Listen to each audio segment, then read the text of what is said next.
Kristo na upendo wa Mungu uwe nasi tunakwenda kutafakari neno lake. Amen. Wewe ni wazo la Mungu. Bwana Yesu asifiwe sana. Yaani hapo ulipo wewe ni wazo la Mungu. Kama ni wazo la Mungu, maana yake Mungu ana kusudi na wewe. Mungu ana mpango na wewe.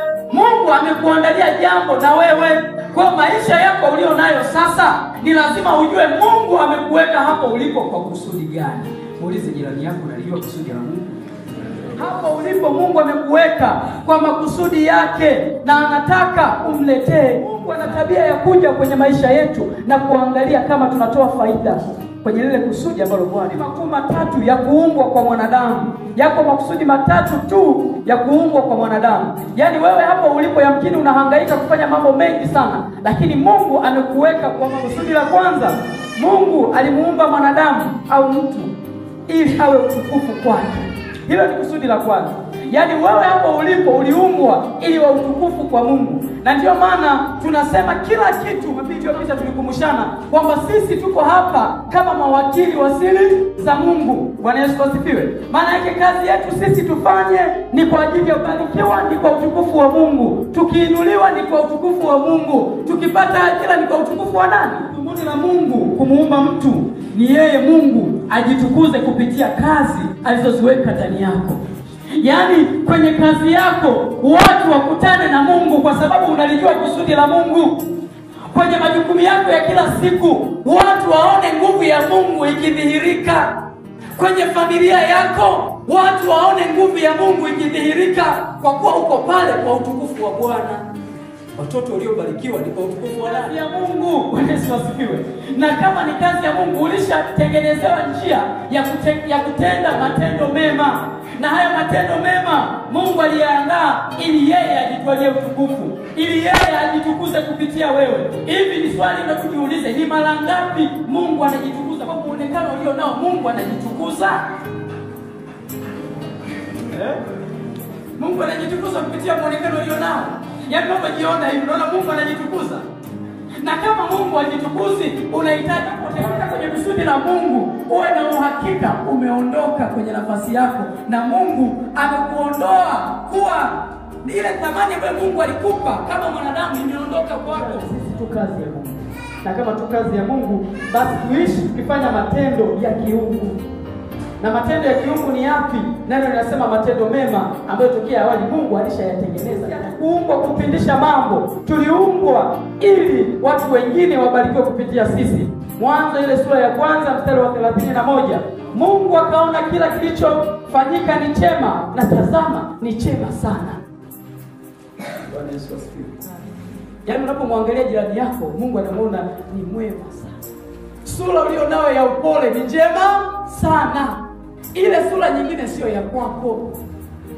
Amina ndugu zangu. Yaani ile sura unayoionyesha inaondoa utukufu wa Mungu. Mungu hajitwalii utukufu kupitia ile sura. Wakati mwingine mambo mengine ni ya kushauriana. Na mtu wangu, jamani, tunamkumbuka Ayubu au tukumbuke Ayubu? Kwenye maandiko Ayubu pamoja na changamoto zote, lakini utukufu ulikuwa ni kwa nani? Utukufu ulikuwa ni kwa Mungu. Sasa kwa nini sisi leo tunagawa utukufu tunakufikisha hapo? Bwana Yesu asifiwe. Mungu anatumia watu kukufikisha pale, na unapoona mtu amekuinua, amekusogeza juu, jua anatimiza kusudi ambalo Mungu aliliweka jitukuza kupitia sisi. Tunahitaji kuwa wakamilifu katika njia zetu. Hilo ni jambo la kwanza. Tunahitaji kuwa wakamilifu katika njia zetu. Jamani, njia zetu zisipinde pinde. Na unapogundua umepinda, tengeneza.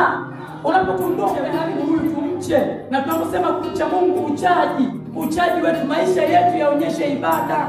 Jamani, sisi Wakristo wengi unakuta ibada tunaonyesha tukiwa kanisani, lakini uchaji tukiwa huko nje. Hapo wewe umeumbwa ili umpe Mungu.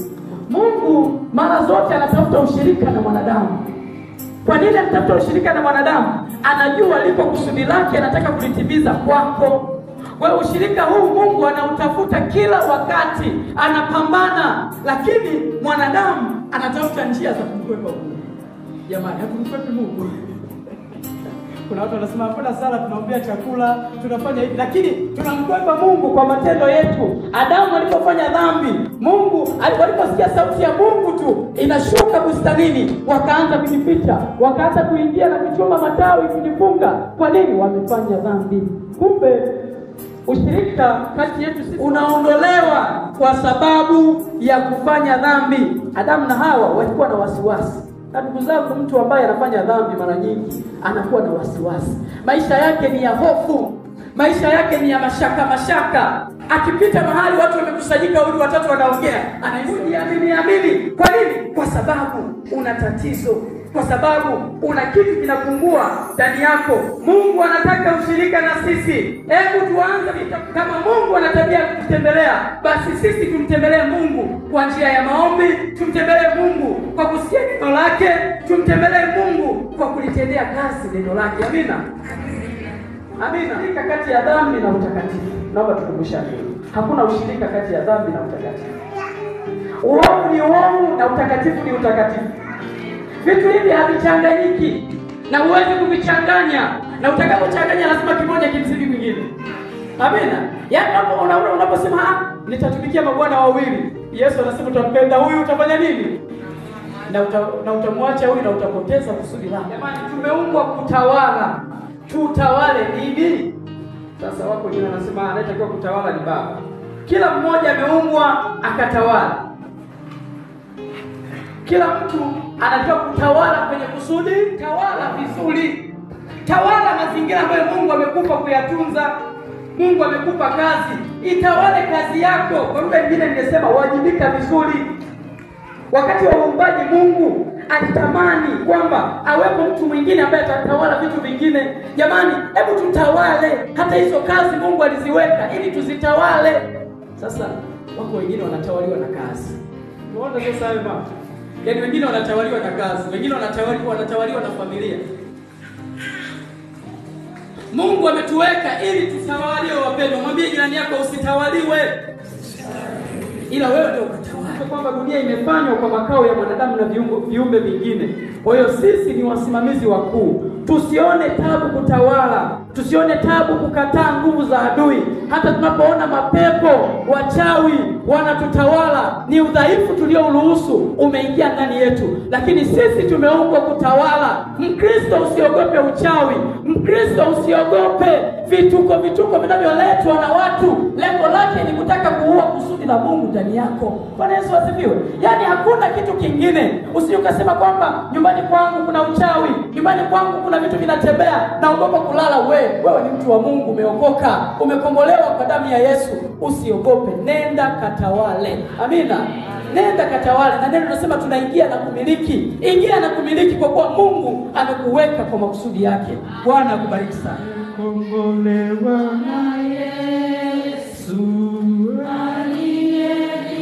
aliyelia kwake.